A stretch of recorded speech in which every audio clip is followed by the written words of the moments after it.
Sabres Live is presented by Seneca Resorts and Casinos. Nothing else comes close.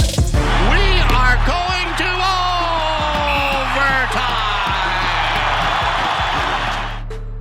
Yes, the Overtime Pod is back, and as always, it is presented by Seneca Resorts and Casinos. And when you're serious about the game, bet on Buffalo at the only sports books in Western New York. Seneca Resorts and Casinos betting counters are open daily, and self-service betting kiosks are available 24/7 at all three locations. So whether you visit Seneca Niagara, Allegheny, or Buffalo Creek, the Sports Lounge features the latest lines and multiple screens, so you never miss a play. The Sportsbook at Seneca Resorts and Casinos, where the love of the game meets the thrill of the win, Marty, and thankfully the black and red thrill of the win is alive and well through the month of October.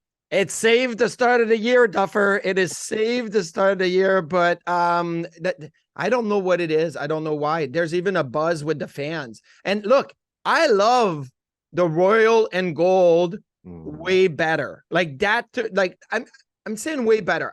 Yes, that's my number one. But when they were the black and red, there's a buzz that you can't like take away, and it's fun. There was a little girl by our set yesterday. She had one of the not the new one, the old jersey, like from the 90s, right? And I said, "Oh, let me see your jersey. Oh, do you like it when they were the black and red?" And she goes, "Yeah, I love it." And it's kind of like, because it was so like, we want to get rid of the black and red, and now it's like we can't have enough of the black and red. So, and our jackets were great on the air, by the way, so that was awesome. The jackets are great. They're available in the team store, and we thank Napoli's, our clothing provider, for allowing us to flex out in the casual fan attire for a day. And do you know the hoodie that I'm wearing right now? No, I can't. My Chemical Romance. So what do you think of with their big song? Oh, I don't know that. Welcome to the Black Parade. Okay. I legitimately was going to put Sharpie in red ink and alter this sweatshirt today. The black and red parade is what it was going to say. You don't want to do that to your nice sweatshirt. No. I don't know. If I wore it around these parts, people would love it. I honestly, it is a thing though, right? Like, this is not the direction we would have ever expected to be talking after the first month of the season. Yeah. But with all the ups and downs and the reality, the harsh or pleasant, vivid reality that is 12-1-1 in these jerseys going back to the start of last year. And yesterday's game winner in goal, Ukko-Pekka Luukkonen, 8-0-1 in his career. Like, the dude is on track to be in the Hall of Fame if he wears these jerseys. I don't know if it's that the black and red makes him look faster, but he looks faster. And that was significant in the game against the Avalanche. Like, wow, look at how quick he is. Look at how he recovers. Look at, he's never waiting or, just overthinking his technique. It was like, go. Like, I'm going to, and that's the feeling I get when he wears the black and red. I don't know if it's the color or if it's equipment. And that's why I think, again, equipment with goaltenders, when you pick your color scheme and all of that, it matters a lot. Although I don't like dark equipment. When Ukko-Pekka Luukkonen wears his black and red, Bauer stuff, he flies on the ice, and he was flying in that one. Big reason why they beat the Avalanche, especially early on. You need that type of goaltending. Eric Comrie provided that type of goaltending. Unfortunately, he got hurt, but I felt like he was really good. When he played after the Calgary game, which was a setback for the Sabres, I felt the Islanders game was good. The Montreal game, he looked all right. So for me, goaltending is important. This just in. No, goaltending is important. Put it as a title. What a bad headline that would be. I have good news for you. Should you need to make a transition, I'll put in a good word for you at NHL.com. Yeah, absolutely. I need to be an editor so I can come up with great lines. Okay, so we are through the first month now for the Sabres, and both of us missed badly on our, well, not badly, I missed badly on our projections for a 9-game record this month. Yes. I had them at 6-2-1. They ended up 4-5-0. I am being 100% honest when I say I would have been thrilled in hindsight, given how these games played out, if they had just gone 4 3-2. And they had 4 of their 5 losses where they were tied in the third period, twice with less than 17 minutes to go, twice with less than 7 minutes to go. And they got nothing out of those games. So 4-3-2 would have been nice, even though I was aiming at 6-2-1. How about you? I would have been happy with the same result. I said 5-3-1 in the first 9 games, which is a lot closer than you were, Duffer. So I'm going to tap myself and a feather in my map. As Eric Johnson used the line feather in the cap yesterday, we got to go talk to him and really like educate him on the Wheel of Fortune the nuances mishaps that we like to introduce when speaking about this team. Yeah. Absolutely. But I kind of started looking at it in a different way now. And I know this is going to combine a little bit of the month of October with what this upcoming week is like. We talked a lot about these 5-game segments. Don't do it. Don't look at the future. You have to do. I'm not. I'm going to just pause when I go to Back to the Future. I look at 5-game segments, and it was easy for me to throw away the first 2 games of the season the way that game 3 through 7 went. Right? Okay. Because it was 3 wins and 2 losses, right? So they went 3-2 in that segment of 5 games. So you throw away the first 2 of the season, and then you win 3-2 in the next segment. Right now, they're not halfway into what would be the next 5-game segment, but they're 1-1. Okay. So I'm saying 5-3-1 for me was looking at the upside of what the segments could have been. I'm going to throw game 1 and 2 out of the, in the garbage. And I'm going to say, okay, the segment started game 3. You were 3-2 in the first segment. Let's see how the second segment goes, and go on and go on. So I'm not saying that I'm disappointed. I'm saying I'm encouraged of how it responded after the first 2 games, let's just say. Well, you need to park the segments because they don't line up with how the coach does things. So, hey, it's not his podcast; it's our podcast, and that's right. But if you're not learning from him, then you're not putting it in the terms that we're talking about on a daily basis. Well, every coach has got their different ways of looking at it. Okay, I enjoyed segments when we did it, and I know what Don is saying. Don is saying, you know what? If you're 4-0 in a 5-game segment, why should you lose game 5? You shouldn't lose game 5. And if your goal is to be 3-2 in every 5-game segment, like, don't settle for 3-2. I get it. But when you revisit the past, I feel like it's good to put it in those type of segments. Well, allow this to be an example of foreshadowing. I'll give you the most recent 7-game segment, i.e. a playoff series. And they just won the series last night, 4-3, with a shutout from Luukkonen in the final game. Do you like that series? Yeah, it was one of those that would have given me a heart attack, though, because it was win 1, lose 1, win 1, lose 1, win 1, lose 1. So you're like, oh my goodness, can I don't want to say can one team, but can they grab a hold of the series, right? And it was the same thing here. Like, it would have been game 6, the New Jersey Devils game, that would have been the one for me that you needed to grab a hold of that series. When they battled back and made it 4-4, that was the key to the series. And they would have won in 6. Instead, they won it in 7. Same thing. If they win that New Jersey game, all of a sudden, instead of being 4-5, they're 5-4. And that's a big difference in the way you see the first month of the season. Yes. As far as the biggest reason why they are 4-5-0 right now is how big a story is the power play right now? For me, it's a big story. And it's a big story because it was such a part of their success last year. They got to the power play, and it helped overcoming some of the 5-on-5 deficiencies that they had in their game. And I feel like 5-on-5, they're playing better. But why is the power play not working right now? Is it because they're not getting Tage Thompson, the big one-timer? He's had his chances. His one goal in the power play actually stopped the puck, right? He didn't blow the one-timer. He stopped release. 82 mile an hour. 82 mile against Calgary, right? It was like, wait for the goalie to go by and then shoot the other way. Dahlin shoots the puck from the blue line. And I feel like he's confident in the way that he can provide the offense from the blue line, on the power play. For me, the biggest thing is the net front. Like, how are you causing that net front chaos that I feel they did last year? They did even 2 years ago. Remember when Calaposo was in the net front for a while 2 years ago, and he started scoring, and you're like, wow, like he's getting deflection, he's getting rebounds, and he's moving out to a different location on the power play. I felt like they had a really significant net front option and chaos creator on the in front of the opposition's goaltender. And right now it's not there.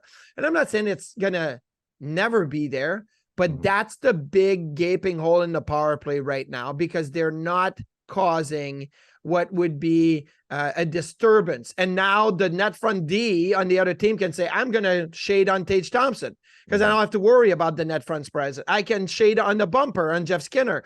I can, the penalty kill in the other teams have a more comfortable way of playing, because I feel like the net front is not creating enough.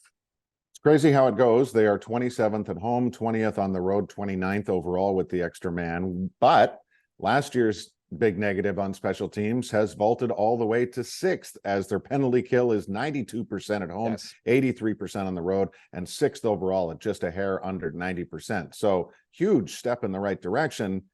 The crazy part is they have a high ranking and they're being tested a lot. Marty, they've been shorthanded the 3rd most in the NHL this year, behind only Montreal and Anaheim. And this was from one of the least shorthanded teams a year ago. In fact, like, to put it into perspective here, the Sabres were number 1 last season in special teams differential. They were plus 81 minutes, meaning basically every single night they were a minute to the good on special teams. They were getting power plays as opposed to PK. They're at the bottom right now. Like, they are in the bottom 5, and they're already through 9 games minus almost 17 minutes. That's a tough ratio. They're not getting as many calls to put them on the power play, and they're taking more. But they now have their PK specialists like Eric Johnson, and they're handling this increased workload a lot better. I say the biggest difference on the penalty kill this year for me has been the amazing performances of Jordan Greenway and Tage Thompson. Like, those two at the top of the formation, because most power plays run from the blue line, right? Like, it's the defenseman at the blue line. It used to be on the half wall. It used to be the power play quarterback was a forward on the half wall, and everybody's staring at the half wall. Now most penalty power play are from the middle of the ice at the blue line, and that's where it starts. And when you have Greenway and Thompson and their reach and their length and their sticks and their intuitions starting to disrupt the other team's power play that way, it falls into place, because then your defense, like Eric Johnson and Matthias Samuelsson, they can read off of what is going to happen, because Tage and Jordan are so good at dictating and guiding the power play a certain way. I think the penalty kill starts right there, because then look at the Colorado game. Colorado got 6 power plays. Yeah, one was late in the 3rd period, and it doesn't count. But really, like, I don't think Colorado ever had a power play where you're like, oh, Buffalo's under stress, Buffalo's under pressure, Buffalo's not going to be able to recover from that. No, the PK and the power kill maybe is Shayna Goldman's usage of word has worked, not to create chances so much, but to be aggressive inside the zone. It has worked, and it's worked because I feel like Tage Thompson and Jordan Greenway are a big part of that. Right. And yesterday it was nice to see Tuck take on an elevated role when necessary, when Greenway was in the box twice. But definitely, I think you need to tip the cap. We'll have to consult Eric Johnson on that. Yes. To Johnson himself and to Samuelsson. They eat the most penalty kill minutes per game right now. Yes. Johnson so much that it had me thinking he might be best defined as like a penalty kill role player right now across the league. And it's very close to being true. Like, his ratio of minutes per game spent on the penalty kill compared to overall minutes that he plays, like, he's the bulk of his time right now almost is shorthanded time on ice. So he's become a real effective role player for them in this short period of time. It's been nice. So according to Money Puck right now, the Sabres rank 15th in the NHL in expected goals against on the penalty kill. Okay. So they were expected to give up 5 goals against on the penalty kill. And they've actually given up only 4. So they're better, right? They are 1 better than where they should be. Here's the difference. All the teams in front of the Sabres have about 20 less penalty minutes than they have. Right. So they're 15th, and that's only because everybody else has not been on the penalty kill as much. Like if you did the expected goals against per minutes, and they don't have that on Money Puck, but the Sabres would be top 5. Not only would they be a team that has a really good power play, a penalty kill percentage, but they're a team that don't give up opportunities a lot. Like you could say, okay, your goaltender is your best penalty killer. That's a cliche, and that's usually runs true. But when it comes to the Sabres, I feel that that's not rang through this year. It's not your goaltender that's your best penalty killer. It's your penalty killers that have been dominant in their position.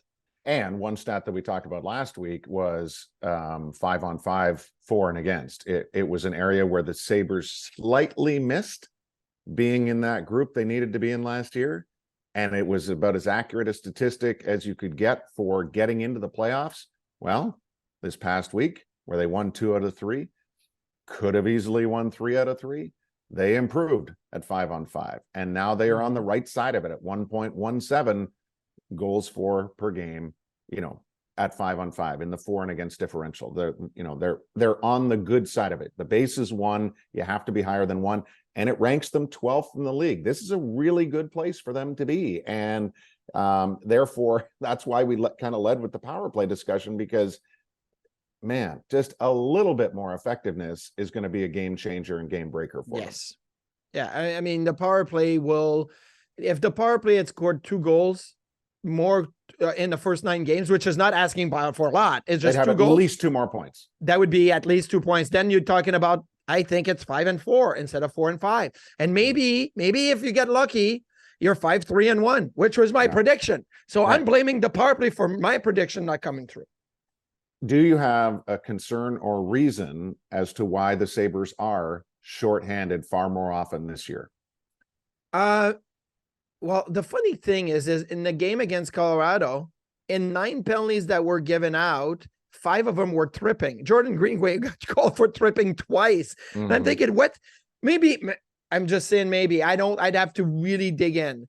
But their need and desire for getting sticks on pucks, getting close. Like even the Kyle Poso, Kel McCarr play, like it's Kyle getting really up in there, right? Could it have been a penalty? Maybe, but it should really have been a penalty. But it wasn't dirty, and it wasn't, and it was maybe a. Anyway, I don't think it was intentionally dirty. It's the end result makes it look. The end result is bad, but I feel that most of the penalties that we're seeing are aggressive nature penalty. They're not lazy penalty. They're not the I'm gonna just grab you with my stick. It's sticks in the way. It's trying to get to a puck, and maybe I got there too early or got there too late. I feel like that's an aggressive nature to their play, especially in the last 5 games that have gotten them penalties.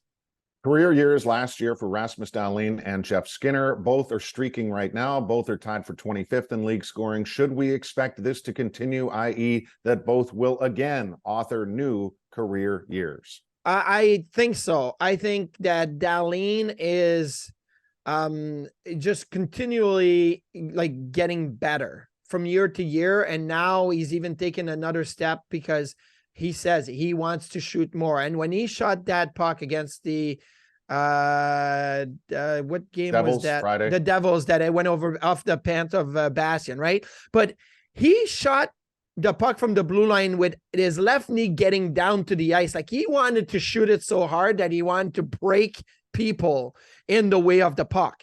And I've never really seen that. I've always seen Dahlin want to get that wrist shot through, kind of finesse his way. And now he's like, no, I am going to shoot hard and I am going to say, get out of my way. And I like that. And when you do so, number one, puck can deflect off, players that are trying to block, and then it ricocheted. It doesn't deflect. It doesn't get blocked. And two, it's hard for goaltenders to control rebounds. So there's more opportunities. I like it. Dahlin in the Colorado game made a play to Jeff Skinner. I wish we would have gotten the speed of the pass. We get speed of shots. The pass had to be an 85 miles an hour pass. Like it was like tape to tape. He's doing everything like at another level this year. Passing, shooting, like that to me is where he's at. And Skinner is like got the speedy like legs going every time he has the puck.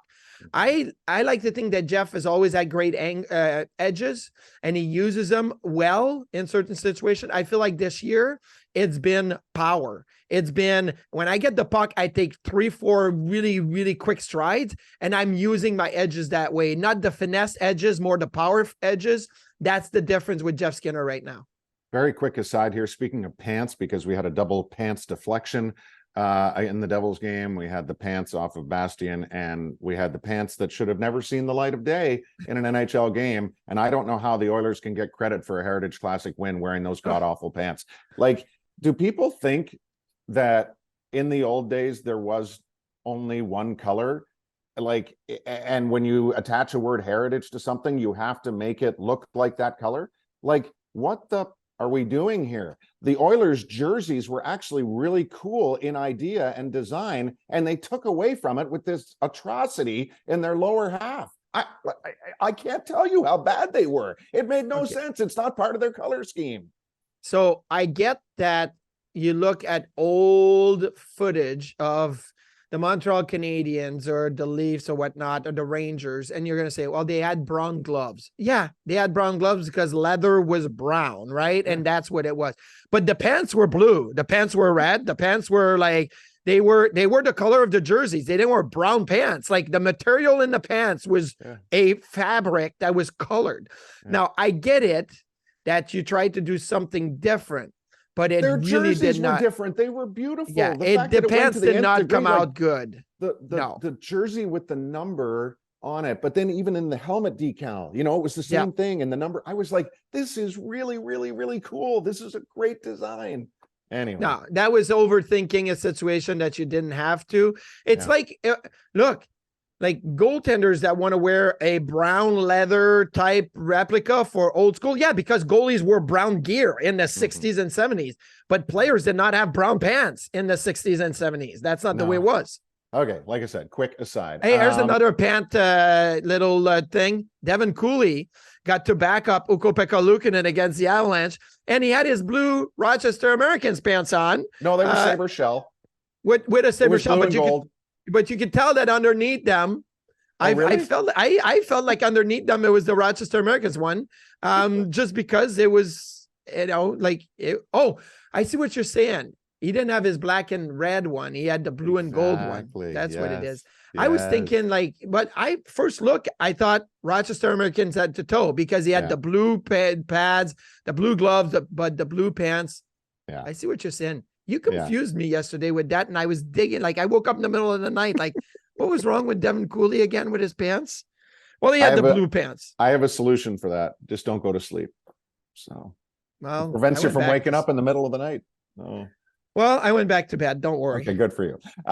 As far as the other very quick talking points, Owen Power has probably not received enough love of late. True or false? True. And listen, the criticism that Owen Power got early in the season and in training camp was warranted. I didn't think he skated well. I didn't think he defended well. I thought there was a little piece missing. And so I dug into some of the numbers when it comes to Owen Power in the start of the season. I split in the first 4 games and the last 5. Couldn't pick 4.5 games and say, okay, what's happened the first half of the month, the second half. So I'm saying Calgary and before, and the Islanders and after, right? The second Islanders game. So the biggest thing that stands out is offensive production. I think with Owen Power and Rasmus Dahlin, it's always going to be they're going to defend better when they have the puck. They're going to defend better when they can create offensively. In the first 4 games, Owen Power was fourth on the group of defensemen when it comes to creating offense, the expected goals while he was on the ice. Okay. In the last 5, he's first. He's ahead of Dahlin with the amount of chances and the offense that he's created, he has created, but with his teammates when on the ice. I mean, Dahlin, Eric Johnson, and Connor Clifton were ahead of Owen Power in the first 4 games. Like, if you're Owen Power, that can't be. Like, I love Eric Johnson, and I'm gonna, when Connor Clifton comes back from suspension, I'm gonna love him too because I want them to play and they have a role. But you can't have EJ and Clifton ahead of Owen Power in the offense that they're producing while on the ice. So that was the biggest thing. You look at the minutes in the first 4 games. He played 24 and a half minutes on average in those games. Don Granato, and I'm pretty sure this has to be on purpose because they realized that Owen wasn't really going the right way. In the last 5 games, they shaved off 3 minutes per game on average. He went from 24 and a half minutes to 21 and a half minutes. This is why we talked about it on our pregame on Friday. It was very noticeable. Now, you can't project, because injuries and whatnot, but it just felt totally different that all of a sudden these guys were not in the same stratosphere that they often were. So, yeah. And he's produced 3 times more offense in the last 5 games than he did in the first four games, while playing 3 minutes less on average per game. And one of the game, he didn't even break the 20 minutes. He was 19 and a half minutes. Like that to me is huge. His partner looks good with him too right now. Henry Jokiharju has been looking great from the start of training camp. I will say this, the confidence, the quickness, the decisions with the puck, like the lineup read was the energy through the lineup. How about Tyson Jost yesterday? You see that one on Sabres social? I did not see Tyson Jost. Go back and check it out. It's phenomenal. Well, how about one of those guys get themselves on a bit of a streak here because it's one and done for the lineup read. You read it, the second time you read it, you're done. So how about you get yourself on a 3, 4, 5 lineup read streak and get it going? Well, maybe this new month will bring that about. Right now, they have 4 wins and 5 losses. They've alternated wins and losses in each of the last 7 games. The lines is the last point of emphasis for us here as we wind down Sabres Live Overtime. The line change seemed to work yesterday as they suited up with Thompson between Benson and Greenway. They had Middlestat between Skinner and Peterka, and Cousins between Jost and Tuck. And obviously, the coach was looking for 3 lines of offense, and he kind of got it. I mean, I know the Thompson line was kept quiet, but I thought they had some pretty good chances. No, they had some great looks. And you know what? When you look at lines, this is 3 times now this year that the lines have been changed. Started with Thompson, Tuck, Skinner, and then it went to Middlestat, Skinner, and Tuck, and Thompson was with Cousins and Greenway, and now we've got completely different lines for 1 game, and it worked. The biggest thing is that Thompson has stayed with Greenway, and Skinner has stayed with Middlestat, right? So those are the constant because everything else, and the Krebs line has stayed the Krebs line. But, in the top 9, other than Thompson, Greenway, and Skinner, Middlestat, everything else has changed. One of the big thing early on here that I feel the Sabres are trying to find is a I don't want to call it a rhythm, right? Because I feel like that's more like of a football term, like you try to get your offense into a rhythm. But the Sabres are trying to find that too without trying to be too tactical, without trying to be too, think about, your forecheck, 1, 2, 2, and where's everybody at? And neutral zone. Okay, are we playing a 1D up? And like, just play the game.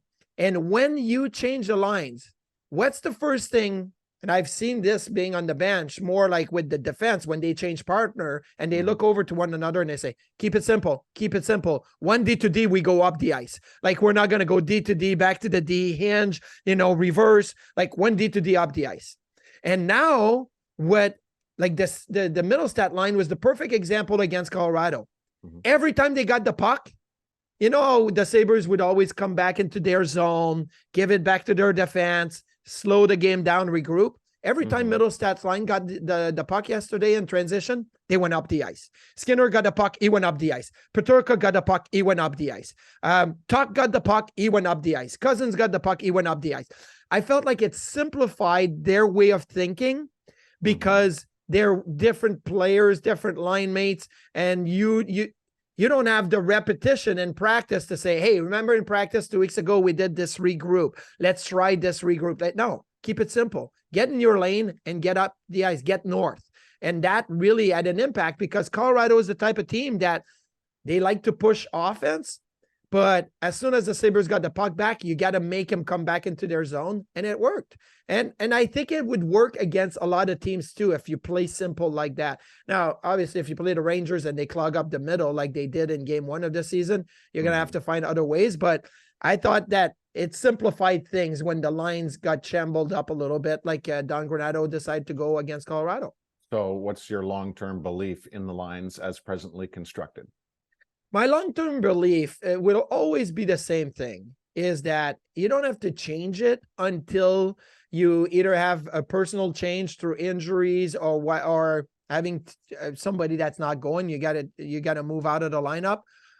Or is the plan always to get on a little bit of a roll and then go back to your original lines, which would be Thompson, Skinner, Tuck, and then you'd have Cousins with Peterka and who knows on the right side, is Middlestat maybe up there? Like, I want to say that before the end of November, we will see Thompson, Skinner, and Tuck back together again. Is it for in the next 3-4 games, 5 games? No. But I would think that around the middle of November, second half of the month, we're probably going to see Thompson, Tuck, and Skinner back together, just if the Sabres can get on a roll here and build some confidence that way. Middlestat going to be a 70-point player this year? I say just shy of 70. I think Middlestat, based on going back to like mid-February last year, he's on that exact pace now. So if he was a 60-point player, like that would be fantastic. Well, he was last year, 59 and a last-minute post. So that's why I think 70 is the fair benchmark here, based on who he's playing with. So I'm going to say based on the confidence that he's displaying and the opportunity that he's given playing with, like yesterday with Skinner and Peterka, but then it has been with Skinner and Tuck. I feel like it's reachable. But for me, going from a player who was getting 20 points a season, 25 points a season, and playing 50 games, going to 59 points and then going to 65 points and have that impact would be fantastic. If it's 70, it's 70. But being in the 65-point range would continue the belief that Casey is a big part of this team. And last one for producer Jeff, because I think he's prodded us with this one multiple times. Will JJ Peterka, in fact, be a 30-goal scorer this year? I think that, again, 30 is a big number. Because I think on pace for 35 right now. Yeah, and on pace is great. And Tage Thompson was on pace. I'm merely here to present the facts. I know. And solicit your opinion. I think 25 to 30 would be like where I think JJ could fit in. And it would be a really, really good, fantastic season, in my opinion. Anything over 30, I'm going to start calling him a unicorn. That's what it would be. That would be unicorn land if JJ gets to over 30. So Duffer, for your well-being, I mean, we'd all love JJ to be over 30, but if I start saying unicorn on the show, like, back to back to back, you're going to go crazy. On that note, see you. We're going to be back with Sabres Live, of course, on a daily basis, noon to 1, WGR Sports Radio 550 and MSG, and back in pod form. Thanks for being with us.